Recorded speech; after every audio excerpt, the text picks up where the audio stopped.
Welcome to the interview show. This is Scott Wood, your host. I am in the car of Steve Bass. He's in a band called Mounties. I have another member of the band here with me in this car. I'd love it if each of you could introduce yourselves. Hi, I'm Steve. Hey, I'm Hawksley and Steve's back of Steve's car. Supergroup is a word that's used to describe you guys a lot. I thought that each of you could talk about another member in the band and why they were well known and successful before they came to the band Mounties. Keep in mind, most people listening to my show were born in 1994. Okay. So for all of you born in the 90s, shame on you. You missed a whole wicked decade called the 80s, where there was a band called Aha and the Smiths and Timbuk 3 and all these other ones. Anyways, but we were also part of music history in our own small ways, because Ryan Dahle, the youngest son of a German immigrant in Saskatchewan, raised three tough punk-ass boys to be in bands, and they were a cover band in the 80s, and then Ryan Dahle became a guy who, with his brother, started a band called Age of Electric, which had lots of big hits in Canada. And when I was in high school, I used to watch Ryan Dahle on TV. And then he started another cool band called Limblifter, and they had a huge song called Ariel versus Lotus, which is one of the greatest rock and roll bass lines ever, A, composed, B, recorded. Oh, and our band also has a guy named Steve Bass, who, not to mention his ancient history with being a promoter of punk shows and being a hardcore arts guy in general, but he also just decided to start a little band called Hot Heat, which was allowed a whole bunch of other bands to copy his band to make money. So he's helped a lot of guys get rich off a sound he invented himself for his band Hot Heat. And I am called Hawksley Workman, and I write songs, and I've written songs and made videos and done concerts for almost 16 years. And all this happened way, way, way long ago, before you in the 90s were ever born. But trust us, we were keeping it real for you guys, just knowing that you're coming on your way. So this is why Mounties are called a supergroup. Now let's hear some music by Mounties. We're going to hear Headphones, so can I get one of you guys to say one sentence about this song? It's a wicked song if you like to dance. It's a wicked song if you like to prance.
Welcome back to the interview show. This is Scott Wood, your host. You just heard Headphones, off the record thrash rock legacy by a band called Mounties. I've got 2 of the 3 founding members of the band here in a car with me. Guys, I would love it if maybe Steve could say a few words about this track. I was super into the idea of trading my garbage stereo in for a Marantz with old speakers because you can buy beautiful old hi-fis for super cheap now. So I got this hi-fi, and I was really big into 70s hi-fi.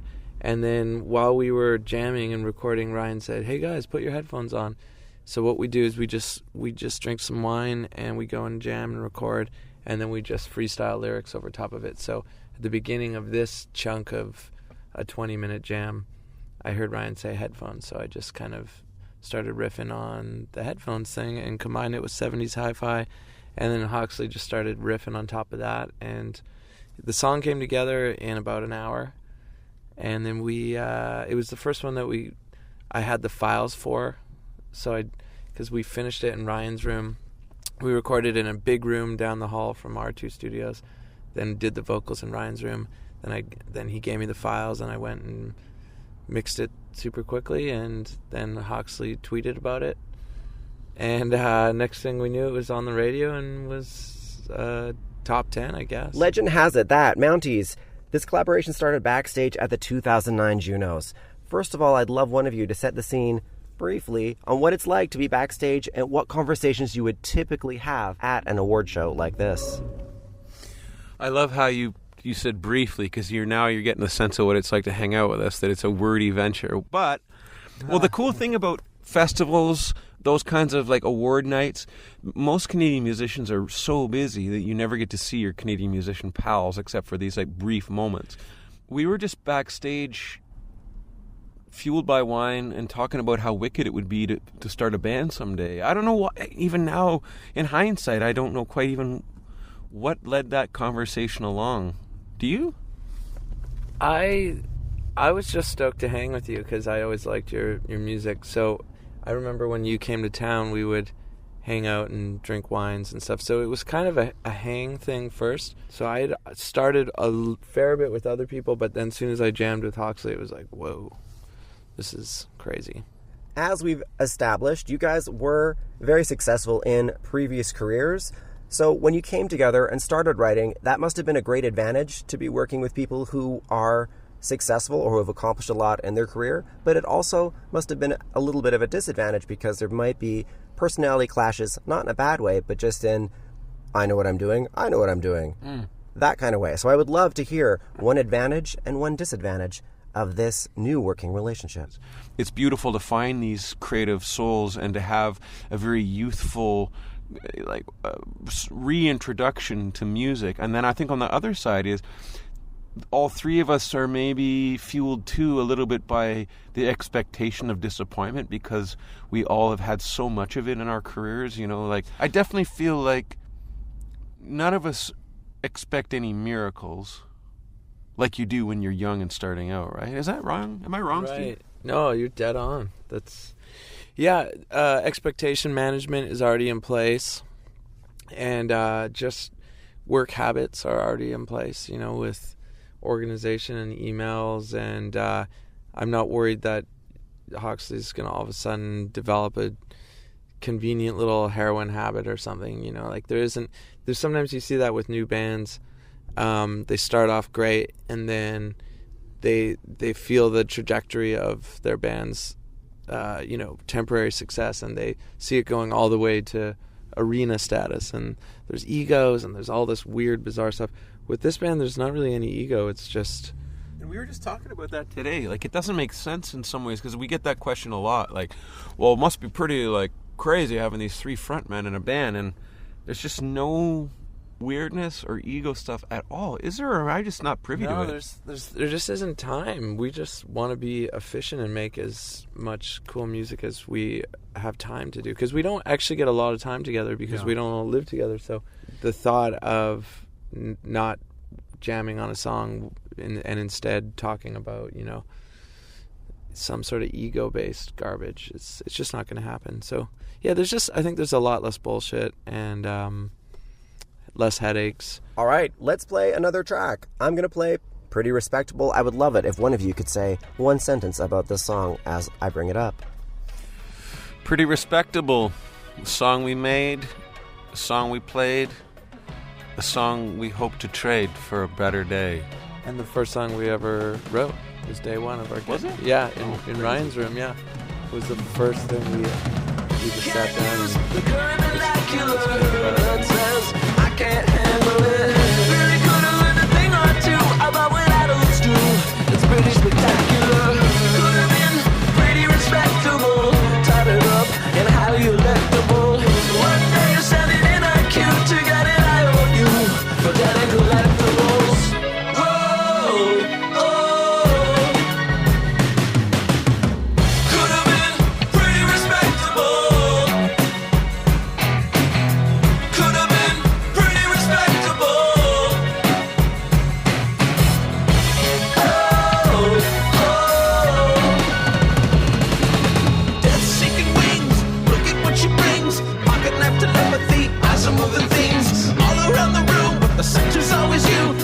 Locked in gesture, but your eyes are always true. You might think it's detestable. My favorite wins are crestable. Why is it so quiet when my heart is like a cell?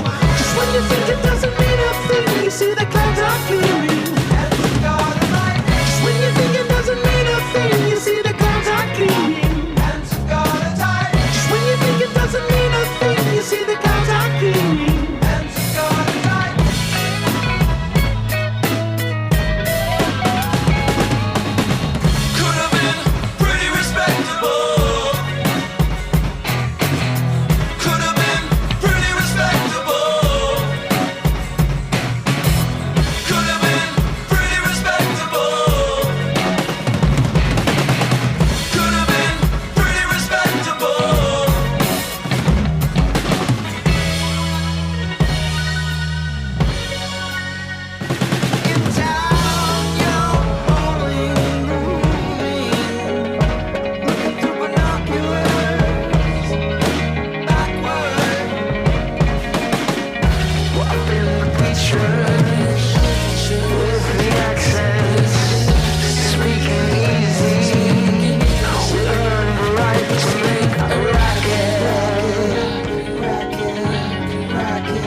Welcome back to the interview show. This is Scott Wood, your host. You just heard Pretty Respectable by a band called Mounties off their debut record, Thrash Rock Legacy. I am sitting in the car of Steve Bays, one of the members of this band, asking them questions. I would love to talk a little bit more about Mounties' writing process.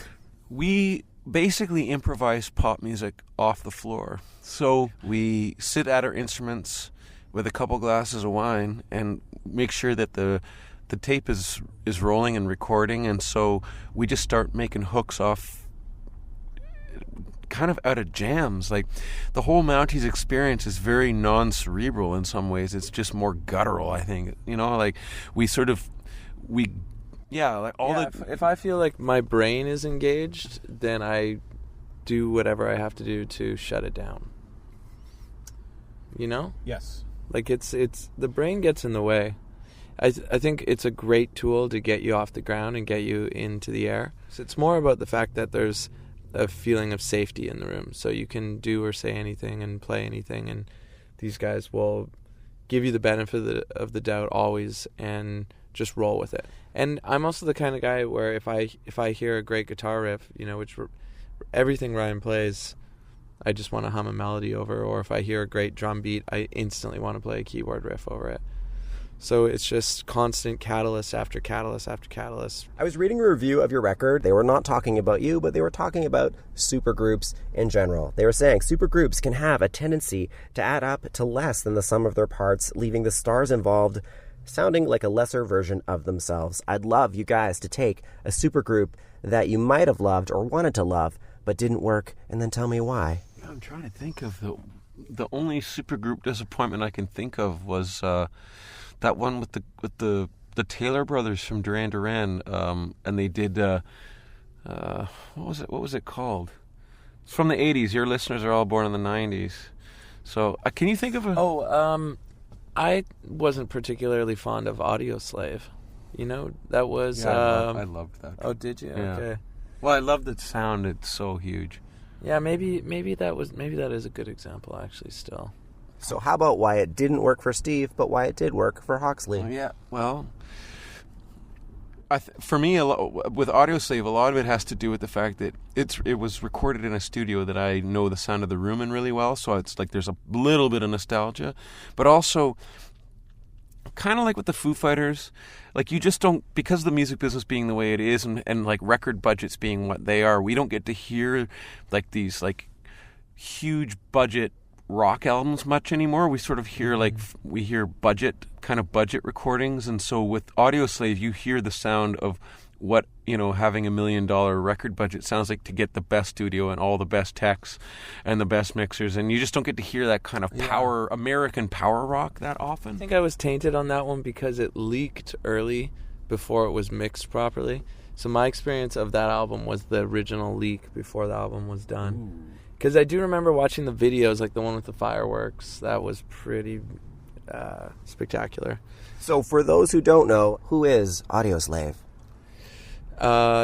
It was... some of the guys from Rage Against the Machine, and then some of the guys from Soundgarden? Is that what it was? Singer of Soundgarden, the guitar player of Rage Against the Machine, and the drummer from...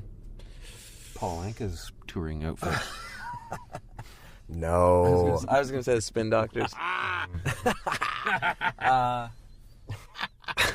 All right, I think that I'm going to play another song. Let's listen to Tokyo Summer. Who would like to say something about this one as the music comes on? Steve Bay said that he wanted to write a song that felt like Japanese, and so we just did. Hazy, like a Tokyo summer. I've been hanging with you everywhere, under blankets and covers.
Workman, and you're listening to The Interview Show with Scott Wood.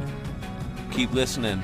Welcome back to The Interview Show. This is Scott Wood, your host. You just heard Tokyo Summer by Mounties. I have Hawksley and Steve in Steve's car. I'd love it if, Steve, you could say something about this track. The way we work is we set up in the morning, and then we go for sushi, and then we come back and try and turn off our brains and get into the music. But right before we left for lunch, after we set up all the gear and all the mics, Ryan said, well, let's just hit record and just jam. You know, we hadn't had coffee yet or anything. We were just kind of cranky, and we were in technical mode, just setting it up. He said, let's just jam for a second. I was like, okay.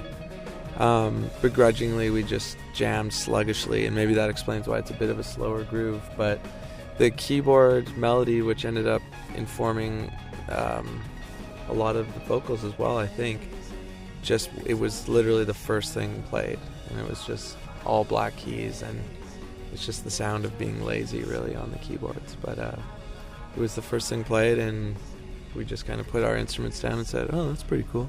Mounties, you guys have gone on record saying that all the songs start as a jam with a box of wine. I want to know, what type of wine are you drinking? The real top pick is Farnese. Farnese, and don't drink their Sangiovese. It tastes like dusty basement candles. It's terrible. But their Montepulciano is really, for the cheap of the cheap, it's basically your best. Red or purple one? It's the purple, right? Yeah. That's right. Don't get the red one. Get the darker label. The red one will serve you wrong. The darker label will serve you right. I was reading an interview with you guys, and Hawksley gave this advice to other musicians in their 30s. He said, I recommend to any 30-something Canadian indie rock guy just to keep calling weirdos up and asking if they've got some collaboration to do. So, I like that quote. It's true. It's true. It's good advice. So if a supervillain went back in time and stopped the Mounties from getting together in 2009, I would like to know from each of you, one guy, one weirdo you would call up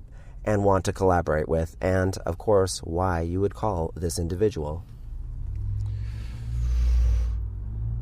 From Canada? Sure. I really loved the Unicorns a lot, although Nick's it seems like he's got a bit of a bad attitude, so maybe not Nick.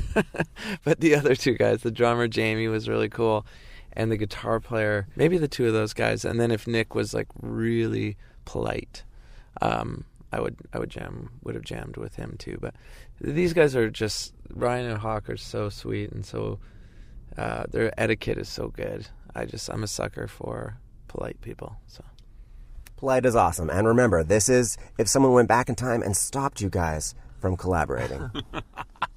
Well, first of all, I'd hate that guy who stopped us. It's tricky when you meet your heroes, but I got to sort of know one of my heroes, which is Bruce Cockburn, and I would still say that Bruce Cockburn would be my reach if I wanted to do some new kind of collaboration. I actually think Bruce should do something with Mounties. I really feel that strong, and I just sort of feel like we're meant to cross paths. Yeah, I agree. I think that has to happen before we die. And originally, before Parker Bossley ended up playing bass with us, we genuinely had a plan to ask Geddy Lee to be our bass player, because we just figured he's not on tour all the time. He's probably curious what it would be like to collaborate with someone else, maybe take some of the pressure off from writing, just be a hired gun, But Parker's a bit sexier maybe than Geddy Lee. A little bit? Significantly so, I'd say. Is being sexy a quality you look for in a bandmate? We're all older guys, so to have this young guy on stage just makes us feel young, Is that bad to admit? No, it's totally. We all feel young at heart, but something about a youthful, when he just discovers a new Prince song or something, it gets us really excited. Yeah, that's true. I don't know. Maybe it's not a sexiness thing. That's kind of a gross word, but he does have a really interesting energy, which I think brings a lot to a live show. I sort of find with musicians in general, the musician who's got the sexy vibe, it's hard to... No, it's not necessarily hard to explain. It's just that I sort of expect an innate sexiness from musicians who are really great, because music in and of itself is kind of a sexual expression. So you kind of have to have your sexiness dialed in, and that's not like Disney sex, like what is sold to us, from the United States. It's more like the real sex, which is like people who understand the grit of life and kind of have a joy of living in their own particular way. Like, it's the kind of sexiness that makes you into a good musician. All right, Mounties, thank you very much for spending some time with me in your car. At the end of the show, I like the band to pick one of their songs and play it. In this case, I'm going to pick the song. I'm going to pick Waking Up on Time. That's one of my favorites off this record. So, who would like to talk about this one? Waking Up on Time. It's a heavy beat, down-tempo, but uplifting vibes and Morrissey-esque lyrics. And it features the word glib. Thanks, guys. Hi, my name is Chicka Steve Bays, and you're listening to the Interview show. Interview show with Scott Wood. What would you do?